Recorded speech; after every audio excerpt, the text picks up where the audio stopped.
മന്ത്രിമാരെ പോലും ഈ കാര്യം അറിയിച്ചില്ല എന്നുള്ള ഒരു പരിഭവമാണ് CPI. ഇല്ല, അതെന്താണെന്ന് ചർച്ച ചെയ്ത് പരിഹരിക്കുക, പ്രശ്നം തീർന്നല്ലോ. അപ്പോൾ ചർച്ച ചെയ്യാൻ തയ്യാറാണെന്ന് പറഞ്ഞല്ലോ, LDF കൺവീനർ ചർച്ച ചെയ്യുമെന്ന് പറഞ്ഞു. അപ്പോൾ പിന്നെ പ്രധാനമായിട്ടും മന്ത്രിസഭയിൽ ചർച്ച ചെയ്തല്ലേ മുന്നോട്ട് കൊണ്ടുപോകും. ഇല്ല, ഇത് പല ഘട്ടങ്ങളിൽ ഈ വിഷയങ്ങൾ സന്ദർഭത്തിനൊത്ത് ചർച്ചകൾക്ക് വരികയും അതിനകത്ത് വരുന്ന നോംസ് എന്തൊക്കെയാണെന്ന് നോക്കിയിട്ട് നമുക്ക് പറ്റുന്നത് അംഗീകരിക്കാൻ പറ്റും, പറ്റാത്ത അംഗീകരിക്കാൻ പറ്റില്ല നിലപാട് അന്നും ഇന്നും എടുത്തിട്ടുള്ളത്. LDFന്റെ ഒരു നിലപാട് മാറ്റമാണ്, പ്രത്യേകിച്ച് ഇല്ല, നിലപാട് മാറി ഇല്ല നിലപാടിൽ ഒരു മാറ്റവും വരുത്തിയിട്ടില്ല. ഇവർ കൃത്യമായി വിദ്യാഭ്യാസ മന്ത്രി പറഞ്ഞിട്ടുണ്ട്. തന്ത്രപരമായ ഇടപെടലെന്നാണ്. അല്ലല്ല, അത് പല രൂപത്തിൽ മാധ്യമങ്ങൾ നിങ്ങൾ കലാപരമായി ഇതൊക്കെ വ്യാഖ്യാനിക്കാൻ വിടുങ്ങനാണെന്നുള്ള കാര്യം ഞാൻ അംഗീകരിക്കുന്നു.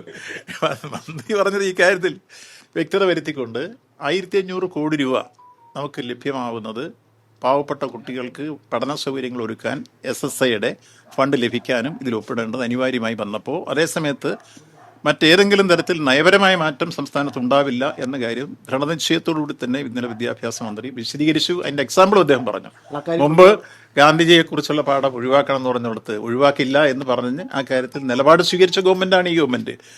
അതേപോലെ തന്നെ കേന്ദ്രം പറഞ്ഞിട്ടുള്ള അത്തരം വിദ്യാഭ്യാസ രംഗത്തെ പരിഷ്കാരങ്ങൾക്കൊന്നും നിന്നുകൊടുക്കാത്ത ഗവൺമെന്റാണ് ഇന്ന് കേരളം ഭരിക്കുന്ന ഗവൺമെന്റ്. അപ്പോൾ അതുകൊണ്ട് കേന്ദ്രത്തിന്റെ നിബന്ധനകൾക്കോ വിധേയമായിട്ടല്ല, മറിച്ച് ഇവിടെ വിദ്യാഭ്യാസ രംഗത്ത് ഇവിടെ സ്വീകരിക്കുന്ന നിലപാടുകൾ ഇടതുപക്ഷ ജനാധിപത്യമാണ് ചർച്ച ചെയ്ത നിലപാടുകൾ തന്നെ എന്ന കാര്യം പറഞ്ഞുകൊണ്ട്, അതേസമയത്ത് ഇവർക്ക് ലഭിക്കാനുള്ള ഈ ഫണ്ട് നിഷേധിക്കേണ്ട കാര്യമില്ല എന്നുള്ളത് കൊണ്ട് സ്വീകരിച്ച് വിദ്യാഭ്യാസ മന്ത്രി വളരെ ക്ലാരിറ്റിയോട് കൂടിയാണ് ഇന്നലെ പറഞ്ഞിട്ടുള്ളത്. അതാണ് എൻ്റെ അഭിപ്രായം.